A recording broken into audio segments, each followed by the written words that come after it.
This is Kathy Lien. I am managing partner of BKForex Advisors as well as director of currency research for GFT. So let me begin by sharing with you my screen. Okay, so right now you should be looking at a chart of dollar yen.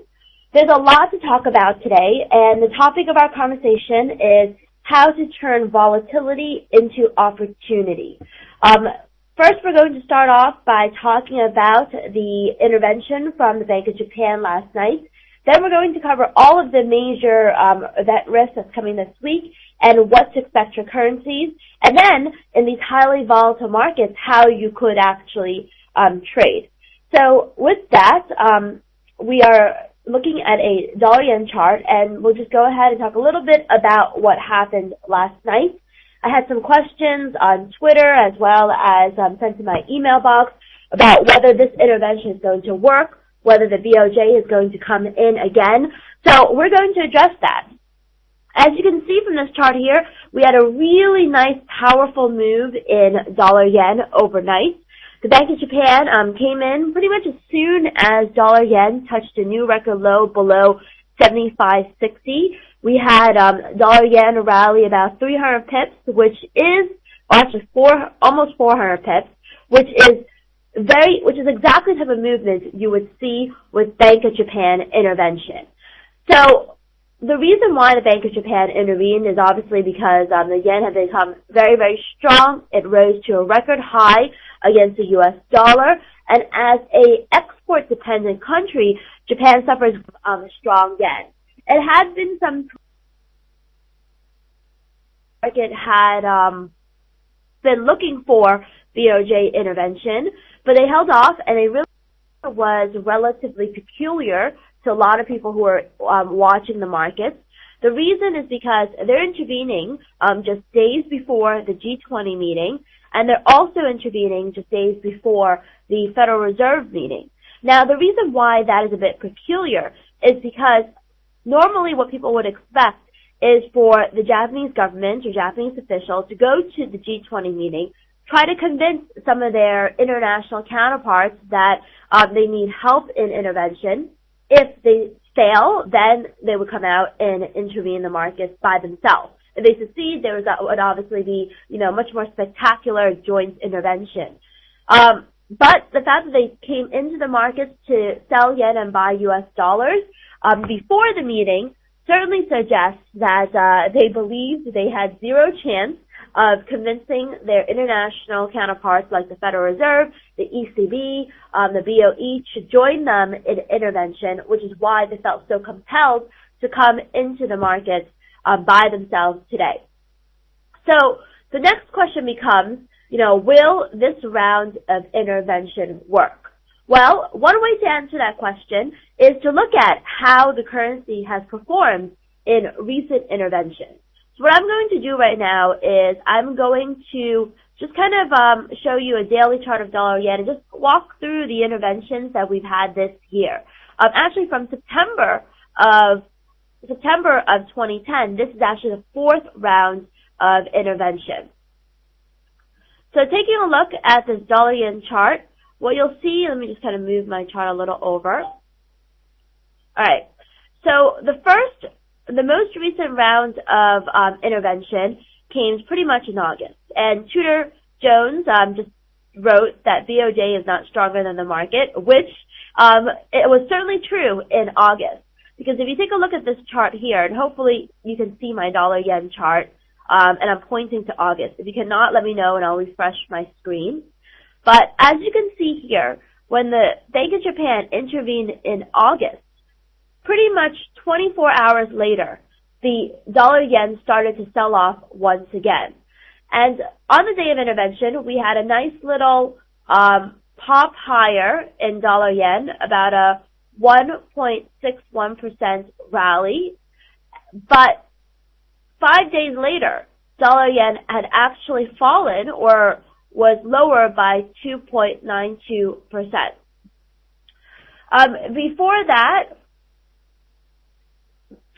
Before that, we actually had an intervention back in March March 18th, 2011, which is this candle right here, was when the Bank of Japan intervened in when the dollar yen kind of spiked lower and then the Japanese government came in. Now, this was right when the Bank of Japan, which is what BOJ stands for, came into the markets right when the Japanese earthquake occurred. We had a really aggressive sell-off in dollar yen because people was worried about all the money that would go back into Japan as a result of repatriation flows. And then we saw dollar yen rise on the day of intervention, and it actually proceeded quite a bit higher for the next about 2 weeks before it started to reverse trend. The reason why this intervention, right now what I said here was that they came in and they had coordinated intervention in the Japanese yen, and the reason why the Federal Reserve, ECB, and Bank of England all came into the market at the same time and did this for the very first time since 2004 was because they felt bad for Japan. There was an earthquake. They felt like they couldn't do anything. And so their only option, or one of the few options, was to come into the market and help Japan weaken the currencies and bring support to the country. That is obviously a very, very rare scenario. We do not have an earthquake in Japan right now. So the motivation to help Japan come into the markets together is much less. And I'll go into that in a little bit further detail after I show you this final example of BOJ intervention in September. So this is September 2010. That was when the BOJ first intervened since 2004. And they came in on this day. Dollar yen rallied a little bit the day after. And then 5 days later, it was already resuming its downtrend. And then about a month later, it was trading sharply lower than its pre-intervention levels. So as you can see, 2 out of the last 3 times the BOJ intervened, it did not work. The yen continued to rise against the U.S. dollar. Dollar yen went on to fall to a new low. The only time it worked was when we had coordinated intervention by the Bank of Japan as well as other central banks around the world. So the question now becomes, will intervention work this time around? And if we take a quick look at the chart today, you can see that this chart is looking very similar, or this candle is looking very similar to the candle in August, where we had a spike higher and it closed on about 25 to 30% off its highs. And if dollar yen closes at current levels, it would be, more than 25%, certainly maybe even 35% off its high. And so the chance of intervention being effective based upon the chart pattern is not very high. Now, there are reasons for why it may work this time. There's reasons for why it will not work. And I'm going to lay them out to you before I actually talk about, what I think is going to happen. First of all, the main reason why BOJ intervention could work is because the Bank of Japan, or the Ministry of Finance, upped its intervention war chest significantly. Back in September, they added 15 trillion yen to their intervention war chest, bringing it to a total about 46 trillion yen, which is equivalent of 600 billion US dollars. This is the largest amount that the Bank of Japan has ever had to spend on intervention. And you betcha that they will be spending the money. They're not just parking the money there for a rainy day. They put the money there so that they can spend it, and based upon the comments from the Ministry of Finance this morning, they want to spend it. So, what that means is that don't expect this round of intervention from the BOJ to be their last. If we see dollar yen kind of fall and move in the same way that it did in August, which is kind of what we see over here, rather than sit on their hands for the next 2 months, you can betcha that this would be much more like the intervention that we had in 2003, 2004, where the BOJ came in, quite often. I mean, back then they came in on a daily basis, but that every single time we get any type of major dip in dollar yen, they'll probably be back into the market selling yen and buying US dollars. That is actually the primary argument for why BOJ intervention could work. There's also a small argument where the U.S.-Japanese yield spread is rising in the favor of dollar yen, meaning that U.S.-Japanese yield spread is rising. The reason for that is because we've had some nice U.S. data, and that kind of reduced the chances of the Federal Reserve pulling the trigger on QE3 this week. And so from that perspective, it kind of supports the dollar yen rally. But there are so many reasons why BOJ intervention may not work. I mean, first of all, the Bank of Japan is fighting the general market dynamic. And the general market dynamic is that people do not want to own U.S. dollars. And even though we've got some nice improvements in U.S. data, the Federal Reserve is still on a track to ease. The main reason why dollar yen has been weak has been not about Japan. It's been 100% about the U.S. So if this week the Federal Reserve signals that they're not going to keep policy unchanged, they plan to increase stimulus, that could drive the U.S. dollar lower and really push it back towards the 76 level. But it's going to be a choppy trade because if dollar yen gets back down to the 76 level, we could see another round of intervention. So there's going to be a lot of volatility in dollar yen.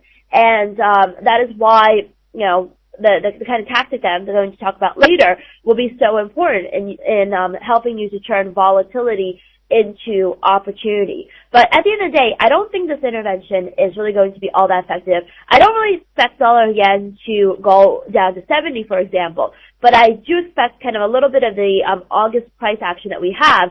But rather than stability for the 2 months to follow, you're going to get a lot of this kind of like heart rate monitor, like price action, where it spikes up, settles down, spikes up, settles down. And that's really going to be what will probably be a fact of life in dollar yen. Another question that we have for people is, will the Japanese government bite the bullet and peg dollar yen in the same way as the Swiss National Bank has pegged Euro Swiss? Because we saw that this SMB did it very, very effectively. They said, we have a floor under Euro Swiss and we're going to keep on intervening until, to prevent Euro Swiss from falling below that level. Unfortunately, the SMB is in a very different situation from the Bank of Japan. More specifically, what I mean is that the Swiss economy does, basically sends about 60% of all of its exports over to the European Union, and 75% of the imports come from the EU. So their relationship with the Eurozone and the EU in general is extremely, extremely tight. They do a much smaller amount of trade with other countries around the world. Japan, on the other hand, their number one trade partner is not the U.S., it's China. And the trade activity that they do with the U.S., although large in numbers terms, on a percentage basis, is only about 14% of their total trade activity. And between the Eurozone, that's only, with the Eurozone, they do about 11% trade. So that's only slightly higher. So as a result, a dollar yen peg would be far less effective than a Euro Swiss peg because it's just, they don't really have as much trade with the U.S. As a result, I don't think that they're going to bite the bullet and announce a dollar yen peg because they've got to keep their eye on not just dollar yen, but many other currencies. They would need a euro yen peg, a dollar yen peg, an Aussie yen peg, and a whole bunch of pegs, which would obviously be extremely, extremely complicated to announce and implement and to agree on. So that is why the odds are skewed against the BOJ intervention working. But, that's really based upon how you define it working. I mean, I don't necessarily think that we'll see dollar yen at 70, but at the same time, the BOJ will have to spend money in order to keep dollar yen above 76. So I'm going to move on to the Fed, but I'm going to take a look at these questions that we have here from some of our attendees. What about the bigger spike from the earthquake? Who can make such an abrupt move in so little time? Who bought yen when you had just an earthquake? So, I talked about that already. We talked about how that was joint intervention by all the central banks who all bought dollar yen at the same time to make it rise so much and to sustain the gain. Jack says BOJ has already succeeded in a yen intervention with 400 pips in dollar yen, 500 pips in euro yen today, killed most of the long yen positions like the S&P did. More big firms may be in trouble. So, with regards to the movement so far, I mean, that's a very short-term focus because you could also argue in August that they shook out a lot of the shorts, which short dollar yen positions, which they did as well. But there's a fundamental reason why the dollar is falling and the yen is rising. So that is why we've got such a big focus on the currencies. So what this means is that expect more volatility in dollar yen for the next couple of weeks or even months, and that is why we need to look for ways to turn volatility into opportunity. Paul Volcker asked, do you think BOJ will act alone this time? The money seems to be about 2 times as large. They have no choice but to act alone because they're not going to be able to convince the Federal Reserve and the ECB to help them because both the Federal Reserve and the ECB are thinking about easing monetary policy. So for them to come out to the markets and buy dollar and buy euros, that would be counterproductive and it would counteract some of the things that they're doing at home. The only reason why they were willing to do it back in March was because of the earthquake. Why don't Japanese just print money and sell it to weaken the yen? That's kind of what they're doing right now, Loon, to raise their intervention war chest. So anyway, let's move on to the Federal Reserve and talk a little bit about what is expected for the FOMC. So with the Federal Reserve, we have the Federal Reserve meeting this week. And we've got a press conference that's going to be given by Bernanke. So the FOMC decision will be made at 12:30 New York time, and that's going to be followed by the press conference from Bernanke. Now, one of the big focuses this time around is, even though we've had some nice improvements in U.S. data, a lot of people are talking about the fact that the Federal Reserve could announce the third round of quantitative easing. Now, in order to do so, they would need to kind of change their communication strategy this week in order to telegraph that they could possibly implement QE3, in December, for example. Now, there has been a lot of comments from Federal Reserve officials who have been talking about how changing, some of their communication strategies could be the way to go. All the comments that we've heard from Federal Reserve officials definitely alludes to the fact that they're thinking about doing more. So when we talk about changing communication strategy, what could happen? Number one, some people are talking about an inflation target. Number two, they could say something along the lines of explaining how they could change policy in the future to reach the goal of the inflation objective. Or number three, they could use communication to ease policy now by pledging to keep rates low until the unemployment rate falls to a certain level. So they could talk about, pegging the interest rate to the inflation rate. They could talk about pegging the interest rate to the unemployment rate. So either one of those would be very, very bearish for the U.S. dollar. And if they were to opt for any one of these versus doing nothing at all, that would really kill the rally in dollar yen. And that would be one of the main factors that could drive dollar yen back to 76 and then hence prompt the BOJ to possibly come into the markets, buy dollar yen and drive it back up to 79. So that's really what we're focusing on for the FOMC meeting, which is data's been good. So there's plenty of reasons why the Federal Reserve may want to stand pat this month and then maybe, give the market a Christmas present by introducing QE3 or changing the statements in December. But if they choose to change the communication strategy in the statement, and there's a very good chance that they could do that because all the Fed officials have been talking about it, that would really kill the rally in dollar yen. So the risk is to the downside in dollar yen as a result of the FOMC announcement. Since we're sticking with the U.S., if we get a strong non-farm payrolls report this Friday, that would certainly help the Bank of Japan weaken the yen, but I don't think it's going to be the absolute solution to the Federal Reserve's troubles because, 1 month of good non-farm payrolls, which we saw in September, is encouraging. 2 months, people are starting to think this is a trend. But at the end of the day, though, it's not as if we're seeing 200, 300, 400,000 job growth. There's still a very high level of unemployment here in the U.S. And it's not something that, they would necessarily just jump the bandwagon on, particularly since, the Federal Reserve, is still waiting for more clarity on the congressional tax and spending plans for 2012. Most likely, the tax and spending plans are going to mean more austerity in the U.S., and as a result of the fact that it's going to be more austerity in the U.S., that is probably going to lead to the need for the Federal Reserve to do a little bit more. So that is why, as a result, I once again, don't necessarily expect the Federal Reserve to be positive. I think that the odds are still very much skewed to more action by the Federal Reserve and more pressure by the on the Ministry of Finance to intervene in the currency itself. So once again, not really all that optimistic on dollar yen outlook at this time.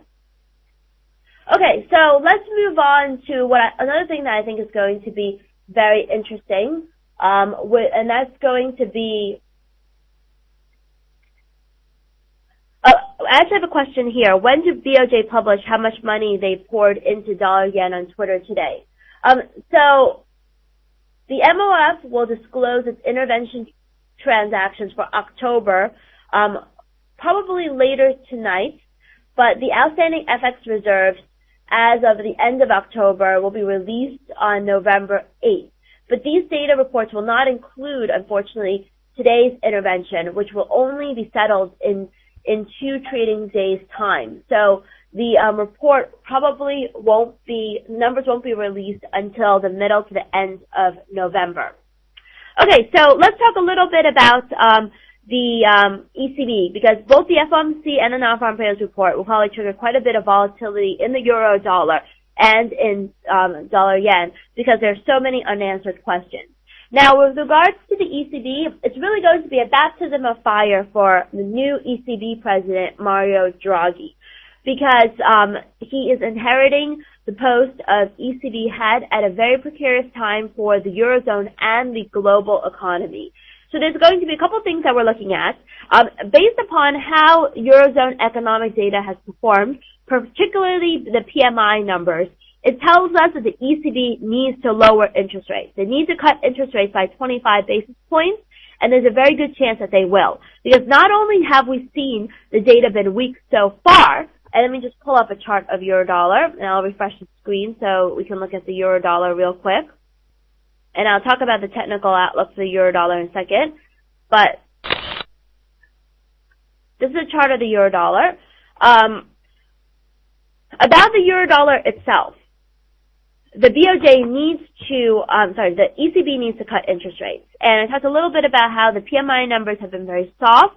PMI numbers are pretty much in recessionary territory. And so that, in of itself, kind of puts pressure on Draghi to lower interest rates. But more importantly, the EU debt deal, as well as the need for more austerity in the Eurozone, as well as the need for more capital raising by a lot of the banks, will kind of tighten a lot of the financial conditions as well as the economic conditions in the Eurozone. In order to mitigate a return to recessionary conditions in the Eurozone, the ECB will need to follow up with a rate cut. So from current conditions perspective as well as the future conditions perspective, on the fundamental grounds, the case for an ECB rate cut this week is strong. But I think that Draghi is going to hold off. And the reason why I think he's going to hold off is because, number one, ECB loves to kind of telegraph plans to cut interest rates before they actually do so. And for Draghi to step out into the markets and all of a sudden surprise the market with a rate cut would be a really sharp change in tactics for the ECB and could send the wrong message to the markets. It could tell the markets that this is the way we're going to go. We're going to surprise the markets, not tell you what to do. And I don't think that's really the kind of mentality that Draghi has. Draghi is much more about kind of transparency and cooperation, and so that is why I think he's going to use this meeting and his very first press conference to signal that rates will be decreased probably in December, right before the holiday shopping season. Nice little boost of stimulus to the Eurozone economy. Another reason why I think they're going to hold off to December is because the new staff forecast from the ECB is going to be released in December. So he's going to have the new staff forecast about where the economy is going, where inflation is going, on hand for the December meeting. And so that will give him a much stronger argument for delivering on a rate cut come next month. So that is why I think that the turn in the euro dollar that we're seeing today, which is what you're seeing on the charts, could continue into this week, or could continue throughout this week, because we could get some really nice dovish comments from the ECB, which would accelerate the move lower in the euro dollar. Another thing that people are going to be looking for from Draghi is what he says about ECB bond purchases. There was some confusion because Draghi kind of suggested that the ECB is willing to buy bonds in his inaugural press conference. Trichet came out this morning and said, I don't think that that's what Draghi meant to say, but he'll certainly be quizzed during the press conference about this. If the ECB stands ready to support the bond market, that would be a representative of easier monetary policy, and that would probably hurt the euro. So from a technical basis, if you're looking at this with me for the very first time, these are Bollinger Bands on the charts. And I'm kind of known for my double Bollinger Band strategy. The outside lines are your second standard deviation Bollinger Band. The inside lines are your first standard deviation Bollinger Band. And you usually like to say that when the currency pair remains the 1-2 band, the upside, it's still an uptrend, so I'll be looking for opportunities to buy. So all these kind of movements here that we saw in the past 2 weeks, all the retraces to the first standard deviation Bollinger Band could be interpreted to be a opportunity to go long the euro dollar at quote unquote value.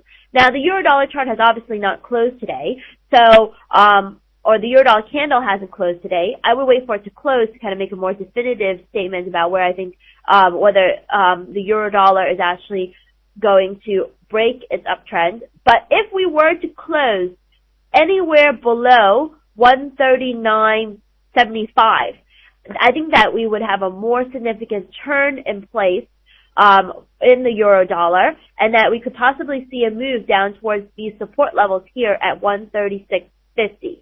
So one way to turn volatility into opportunity would be to pay attention to the changes in trends, because when the markets are volatile and people get their minds, set in one direction, usually it can go and go and go. We saw that pretty much from the end of September all the way to the last week.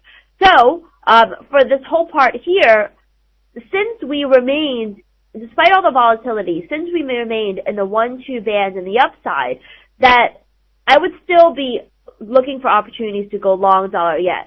But once we close outside the 1-2 band, kind of like when we had here, I'm going to be looking for, a top in place, and if it closes below 139.75, I'm going to be positioning for a much stronger move lower. And the settings for the bands are 22 and 21, 20 periods, 2 standard deviations, 20 periods, 1 standard deviation. And the best time frame for these charts are daily as well as 4-hour and 1 hour. I'm flipping over to a 1 hour chart of the euro dollar, which I'm hoping that you can see right now. You can also see that the strategy works really nicely as a what I call quote unquote turn trade in dollar yen. So the turn trade in dollar yen means that if it remains in the 1-2 band, the downside, that I would still be short dollar yen. In this case, it's euro dollar. It's in the 1-2 band in the downside. Once it closes above the first standard deviation Bollinger Band, then I'm going to be looking for a stronger rally towards the first standard deviation Bollinger Band on the other side. So in volatile market environments, it is kind of helpful to go to slightly shorter time frame because that will help you catch the general market swing. And then finally, I kind of just want to end with some comments on G20 and then talk a little bit about flow trading. Just quickly on the G20, this G20 meeting, the only thing that really could come out of this G20 meeting, even though some people may be looking for some sort of coordinated action on intervention, the only thing that could really come out of this G20 meeting would be if we have the Chinese or other G20 countries commit to also supporting the Eurozone and maybe even buying Euro bonds. That's really the focus. Japan is not the story. The focus of the G20 is fully on the Eurozone. So any supportive comments for the Eurozone, if it comes out, which, may not be so likely, would be helpful for the Eurodollar. So, just to show you how I set up the Bollinger Bands real quick, for those of you that are asking, it's fairly simple. If you go to Add Studies, Bollinger Bands, there's a 20-period 2 standard deviation Bollinger Band, which is the outside line. And then for the inside lines, I just change the deviation to 1. And then I get rid of the middle line, and I keep the upper and lower line, and it gives me my Bollinger Band. Okay, so let's talk a little bit about flow trading. Flow trading is ultra short-term trading. Basically, the other way to turn volatility into opportunity in highly volatile markets is to focus on ultra short-term trading. And the reason why ultra short-term trading is kind of the way to go, in my opinion, is because if you remember the price action that we had in the euro dollar last week, I mean, it was a roller coaster ride. We would be, up 100 pips one moment, down 100 pips the next moment, and, it became a fact of life or a way of life where euro dollar would, rise a lot and then give back all its gains, rise a lot and give back all its gains again. And so this roller coaster like price action, in my opinion, is probably not going to go away anytime soon. So in that case, how could you potentially take advantage of that? Well, one way to take advantage of that is to do what we call, or is to try to practice what we call flow trading. Now, flow trading is something that my colleague Boris does quite often, and what it is it's basically taking advantage of the momentum in the market. And so another kind of way to look at this is what we call running for the round numbers. Basically, what we're looking for is that if the Eurodollar, and let me give you an example of a flow trade that we did. Let me share with you my screen. Refresh the screen one second. Okay, so this is kind of the flow trades that we give for our BKForex Advisor subscribers. And the flow trades are done, we do flow trades throughout the course of the day. This morning we banked some tippage on our flow trade that we were holding on to over the weekend. But if we take a look at, some of the movements, let's say on the 26th, where we actually had a really nice quick intraday trade where we banked about 75 pips. I'll show you what we did on the chart. So let me move over to the 26th. Okay, so this is the 28th,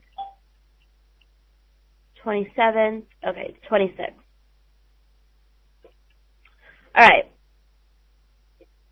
So with the flow trades on the 26th, what we're basically looking for is we're looking for the currency pair, which you see this really strong move here. We're looking for the currency pair to come from the round number. So basically on the 26th, we said we're putting sell orders at 138.50. And let me show you my chart. Let me refresh my screen to make sure it's on the chart. So what we were looking for is we're looking for the Eurodollar in this case to be coming from a round number. So in this case, the Eurodollar was rallying, and then it went to about it fell, it hit 139, and when it reaches 139, which is its first round number, that's when we're kind of in watch mode. And then we place our order to sell at 138.50, because the whole idea here is that if the currency pair had so much momentum that it fell from 139 all the way down towards 138.50, which would be another 50 pips of movement from the round number, there's a really good chance that it could hit at least 138.25 and possibly even 138.00.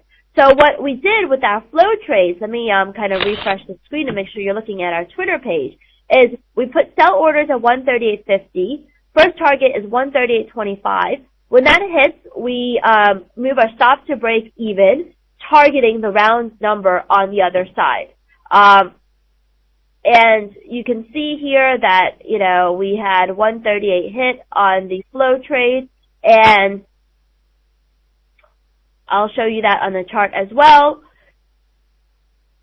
We had 138 hit in the flow trade, and that's where we banked our trade on both the first lot and the second lot. And then we had a position that we kind of carried over the weekend, and that was actually done. Let me see. That position was put on on the 28th, which was Friday. On the 28th, we didn't have any flow trades on the 27th. The reason for that is because we only really trade from 4 a.m. to 12 p.m. So if the setup doesn't occur between that time, then we don't take the trade. So this is the 27th, moving on to the 28th. Okay. On the 28th, alright, I have to refresh my screen because I don't think you're seeing my screen. Alright, let me refresh my screen. Okay, so right now you should see the chart. And then let me bring up my Twitter page to show you. On the 28th, we basically, make sure you can see this. On the 28th, we put our buy orders at 142.50 with a stop of 4,200. And so and then we also put an order to sell the Eurodollar at 141.50 with a stop of 142.00. So what we do is we always lay out our orders hours in advance so that people don't necessarily need to be watching them. So the reason why we put on this order trade was, because we pretty much came from the round number. Earlier in the day, it rose pretty much to 142.00. We placed our order to short at 141.50, and it triggered right around this time. Our stops at 142.00.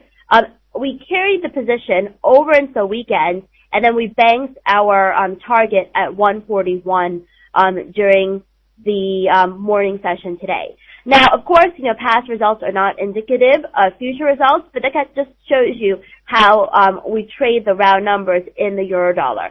I actually have a full report on how to trade with some guidelines on how to trade flow. If you would like, you can sign up for it. This is the link for it. And that is basically the link for the frequently asked questions on flow trading, and it presents to you in further detail what I just kind of talked about right now. And that is similar to the meat of the trade that DFJ is talking about. And if you have any further questions, you can always contact us at BKForexAdvisors.com. We'll be more than happy to share with you more information on the flow trade. But this is one of the services that we offer at BK Forex Advisors. Just kind of refreshing the screen. What we do is we offer trading signals. We have positional trading signals that usually last for a couple of days. We have calendar calls.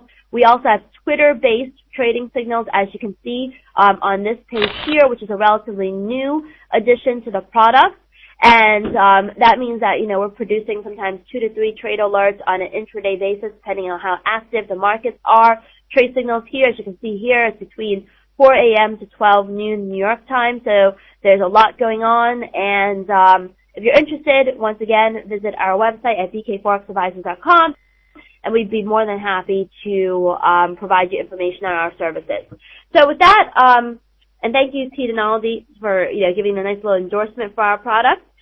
With that, I'll open the floor up for any questions, and